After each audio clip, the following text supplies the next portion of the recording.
4 ते 5 दिवसापूर्वी पुणे येथील ससून रुग्णालयातून ड्रग्ज माफिया ललित पाटील हा फरार झाला होता।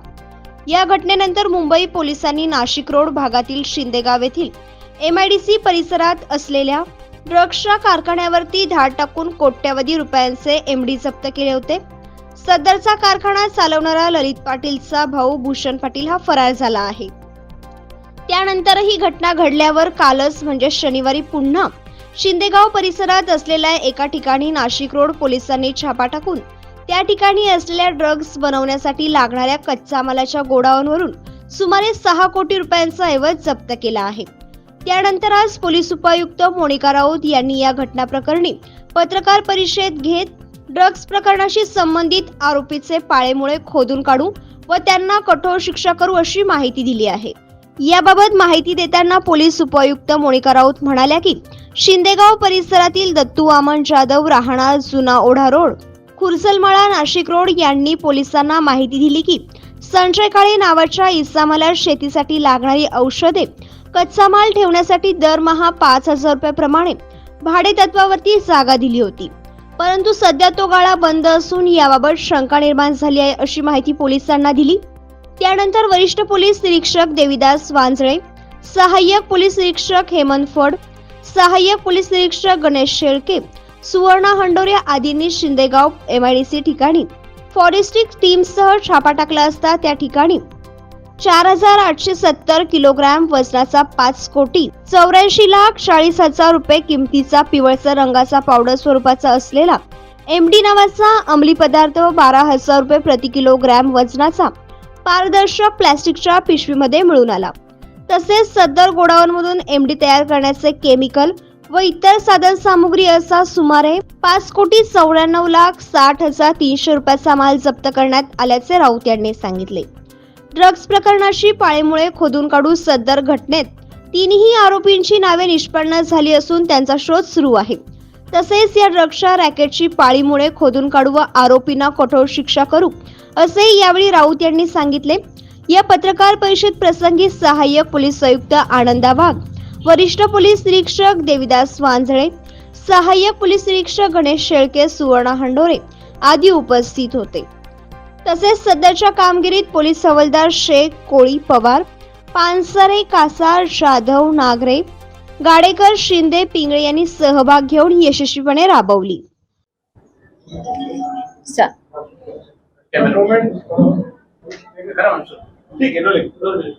नाशिक पोलिसांनी काल कारवाई केलेली आहे शिंदे परिसरामध्ये। काय ही कारवाई होती, कशाच्या संदर्भात आणि किती मुद्देमाल सापडले?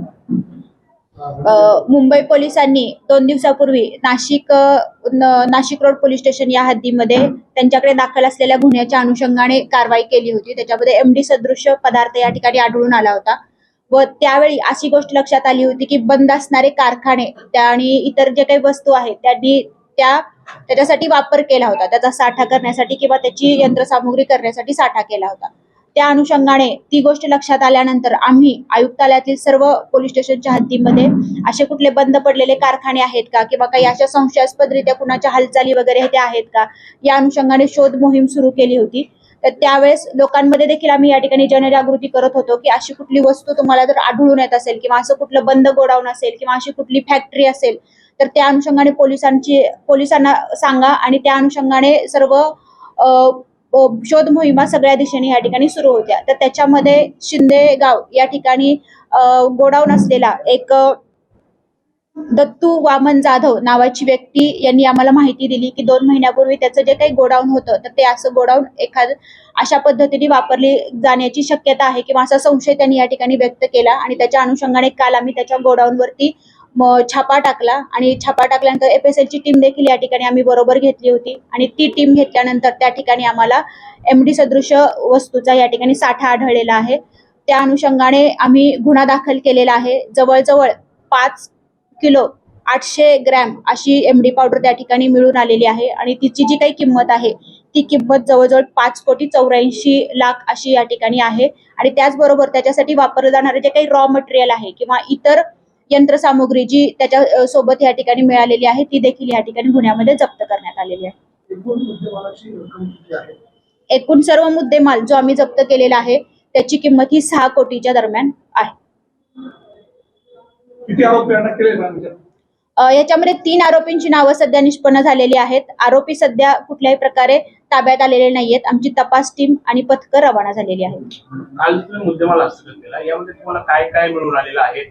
एमडी ड्रग्स पण मिळून आलेले आहेत का? इतर जे रॉ मटेरियल आहे ते पण आहेत का? आणि आपण आता पुढे हे सामान्याने कुठून आणलं, त्यामध्ये कोणाकोणाचा सहभाग आहे, ते कुठे जात होतं, याचाही शोध घेणार आहोत. नक्कीच. काल जे आम्ही या ठिकाणी छापाची कारवाई केली होती त्याच्यामध्ये एमडी सदृश्य जी काही पावडर होती ती जवळजवळ 4 किलो 800 ग्रॅम पर्यंत या ठिकाणी सापडलेली आहे. त्याच्यासाठी बनवणारे इतर जे रसायन आहे त्याची त्या ठिकाणी तपासणी चालू आहे की ते कोणतं केमिकल आहे किंवा काय आहे. तर त्याची तपासणी FSL कडून झाल्यानंतर त्याबाबतचे आम्हाला डिटेल या ठिकाणी कळतील. आणि हा माल कुठून आणला होता, कशा पद्धतीने आणला होता किंवा याच्यामध्ये अजून कोण कोण सहभागी आहेत, या सर्वांची पाळंमुळं आम्ही या ठिकाणी खोदून काढणार आहोत आणि त्या सर्व गोष्टींचा सखोल तपास आम्ही या ठिकाणी करणार आहोत. फक्त या अनुषंगाने सर्व नागरिकांना माझं या ठिकाणी सांगणं आहे की आपलं जे काही या ठिकाणी गोडाऊन असेल किंवा जे काही आपली वस्तू असेल ती या ठिकाणी भाड्याने देण्या अगोदर ती कुणाला आपण देतो आहे आणि ती कोणत्या कामासाठी या ठिकाणी वापरली जाते याची आपण या ठिकाणी खात्री करावी. असं अजूनही काही संशयास्पद आपल्याकडे या ठिकाणी लक्षात आलं तर तात्काळ पोलिसांशी या ठिकाणी संपर्क साधा, म्हणजे आम्हाला आमची पुढची कारवाई या ठिकाणी करता येईल. आणि ही जी कारवाई आहे ही सतत या ठिकाणी पुढे बंद असणारे गोडाऊन असू द्या किंवा बंद असणारे इतर या ठिकाणी वस्तू आहेत किंवा इतर ज्या काही संशयास्पद वस्तू आहेत त्यांचं चेकिंग हे वारंवार या ठिकाणी नाशिक पोलिसांमार्फत करण्यात येणार आहे. ललित पाटील यामध्ये काही सहभाग जाणवतोय का मॅडम? सद्यस्थितीमध्ये त्याचं नाव कुठल्याही ह्याच्या प्रकारे आलं नाहीये, पण जर तशी काही पाळेमुळे सापडली तर नक्कीच त्यांना ह्याच्यामध्ये आरोपी करण्यात येईल. सध्या रेकॉर्डवर असलेली कारवाई केली होती शिंदे परिसरामध्ये, त्याच्याच लोकांशी जे कनेक्शन आहे असं देखील बोललं जातं. जी मुंबई पोलिसांनी जी कामगिरी केली होती त्यातलं कांबळे नावाची जी व्यक्ती आहे तसंच एक सदृश्य किंवा साधर्म्य असलेले नाव ह्याच्यामध्ये येत आहे आणि तीच लिंक आम्ही पकडून पुढचा तपास या ठिकाणी करत आहोत. त्यामध्ये भूषण पाटील जो होता तो होता आणि भूषण पाटील देखील पुण्याच्या गुन्ह्याशी संबंधित होता. म्हणजे सगळं एकच रॅकेट आहे असं समोर येत आहे का? नाही, अजून त्या पद्धतीने निश्चित असं सांगता येणार नाही. तपास आमचा सुरू आहे. फक्त त्याच्यातलं जे कांबळे नावाची व्यक्ती आहे तीच फक्त साधर्म्य सध्या या ठिकाणी आम्हाला लक्षात आलेलं आहे. मॅडम नेमकी सोबत इतर जे नाशिक रोड परिसरामध्ये गांजाचे वगैरे जे व्यवसाय त्यांच्यावर पण आता तुम्ही रेट टाकणार? निश्चितच ह्याच्या अनुषंगाने सतत ह्या कारवाया नाशिक पोलिसांमार्फत सुरू राहणार आहे. आणि दुसरं जे आता जे रेकॉर्डवर आहे त्याच्यावर काही संशय जे रेकॉर्डवर नाही, त्या बाबतीतली अजून कुठली माहिती पुढे नाही आलेली. मॅडम, 2 दिवसापूर्वी साकीदाका मुंबई पोलिसांनी इथे येऊन कारवाई केली, मात्र हा कारखाना एवढ्या दिवसापासून सुरू होता हे नाशिक पोलिसांना आता कळालं कसं नव्हतं? म्हणजे मुंबईचे पोलीस येऊन कारवाई करून घेतले, मात्र आपल्या ठिकाणी सिद्धेगावमध्ये हा कारखाना चालू होता, याचा साधा स्वभाव देखील आपल्याला कसा लागला नाही? नाही, मी आपल्याला परत एकदा या ठिकाणी सांगते की जे काही त्यांनी हे वापरलं होतं, गोडाऊन वापरलं होतं किंवा जे काही वास्तू या ठिकाणी वापरली होती ती अगदी निर्मनुष्य अशी वास्तू होती आणि निर्मनुष्य जिथं कुणाचाही वावर या ठिकाणी अशा पद्धतीने होती व ते आता आमच्या लक्षात आलेलं आहे. त्या अनुषंगाने आम्ही वेगवेगळ्या ठिकाणच्या अशा काही गोडाऊन आहेत का किंवा अशा काही वस्तू ज्या ठिकाणी आहेत का याच्या अनुषंगाने चेकिंग आम्ही वारंवार या ठिकाणी सुरू केलेलं आहे. साकीनाका पोलिसांनी एका माणसाला पकडलं विकताना आणि त्याच्या कनेक्शन मधून डेव्हलप करत करत ते इथपर्यंत पोहोचले. आपल्याकडे ज्या केसेस झाल्या गेल्या 2 वर्षामध्ये त्याच्यात आपल्याला एक कनेक्शन असं मिळालं नाही, अजून आपण सापडलं मध्येच थांबवून दिलं सगळं चौकशी? नाही, त्या बाबतीत असं कनेक्शन कोणतंही सापडलेलं नाही. तुम्ही तपासच केला नाही त्याचा? नाही, त्याचा तपास झालेला आहे. त्याच्यासाठी सेपरेट सेल पण CP साहेबांच्या मार्गदर्शनाखाली सुरू केलेला आहे आणि ते सेल त्याचा तपास करत आहे. कुठल्याही प्रकारे अशी फॅक्ट समोर आलेली नाहीये. जेव्हा आली आपण त्यावेळेस अंकलेश्वर दाखल केलं होतं नाशिक रोड पोलीस स्टेशन मध्ये एमडीच्या बाबत, तर त्याचं काय पुढे झालं काही नाही, परत एकदा हे करा. नाशिक रोड 2 हप्त्यापूर्वी ना नाशिक रोड येथे एका पोलीस कर्मचाऱ्यांनी एमडी विक्रेत्यावर कारवाई केली होती, त्याचा गुन्हा दाखल केला होता. तर त्याच्यावर पुढे काय झालं? नाही, तो तपास सेपरेट सेलकडे गेलेला आहे. सेलकडे तपास गेलेला आहे. त्याच्यामुळे त्या तपासाबाबतची गोपनीयता ही सेल मार्फतच या ठिकाणी आपल्याला डिस्क्लोज होईल. त्याबाबतची गोपनीयता आम्ही या ठिकाणी आता डिस्क्लोज नाही करणार. छोटी भाभी पकडली, तिच्या कनेक्शन मधून तुम्हाला काय कनेक्शन मिळते, ते कुठून आणलं होतं सगळं? सदरचा तपास सुद्धा क्राईम ब्रांचकडे गेलेला आहे. त्याच्यामुळे जे काही कनेक्शन आहेत आता सध्या दोन्ही तपास हे प्राथमिक स्वरूपामध्ये आहेत. जसच्या पुढच्या लिंक डेव्हलप होतील, जसच्या पुढच्या गोष्टी समोर येतील, सगळ्या गोष्टी आपल्या समोर या ठिकाणी क्लिअर करण्यासाठी. क्राईम ब्रँचच्या एका युनिटनं याबद्दलची इन्फॉर्मेशन 1 महिन्यापूर्वी दिली, मात्र तपास केला गेला ना. कारखाना आहे हे सुद्धा त्यांनी सांगितलं.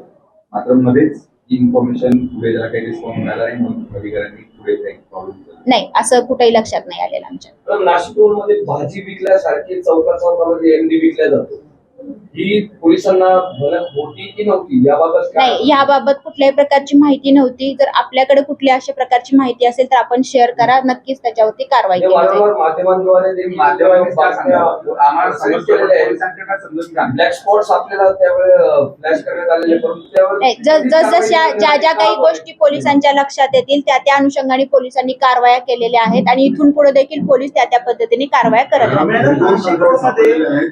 नाशिक रोड अधिकच आहे, पण संपूर्ण पोलीस आयुक्तालयाशी संबंध आहे. याच्यावर आपण जबाबदारी कोणाला निश्चित करणार, कुठले कर्मचारी याच्यात असतील, अधिकारी याच्यात असतील, ही जबाबदारी पोलीस आयुक्तालयाच्या वतीने कोणाला निश्चित केली जाणार का? आणि एवढे मोठे 2 कारखाने सापडतात आणि कोणालाच याच्याबद्दलची माहिती नाही. नाही, त्या अनुषंगाने पोलीस करत आहे. जी काही पाळेमुळे असतील ती सगळी या ठिकाणी खाणून काढली जाणार आहेत. नेमकं कुठून येत आहे, कोण आणतंय, कोण ह्याला पाठीशी घालतंय, ह्या सगळ्या गोष्टींचा या ठिकाणी तपास होणार आहे. राजकीय मॅडम, तुम्ही जी कारवाई केली त्या कारवाईमध्ये नेमकं कशा पद्धतीने ड्रग्ज ते बनवत होते किंवा काय त्याची प्रोसेस होती? ते FSL टीम कडून आम्हाला त्याची माहिती आल्यानंतर आम्ही तुम्हाला या ठिकाणी सांगू. FSL टीम जागेवरती आली होती, त्यांनी सगळे केमिकल चेक केलेले आहेत आणि त्यांची खात्री झाल्यानंतर आणि त्यांनी सर्टिफाय दिल्यानंतरच आम्ही पुढे या ठिकाणी हे केलेलं आहे. लोकराज्य न्यूज साठी मुख्य संचालक रवींद्र जाधव.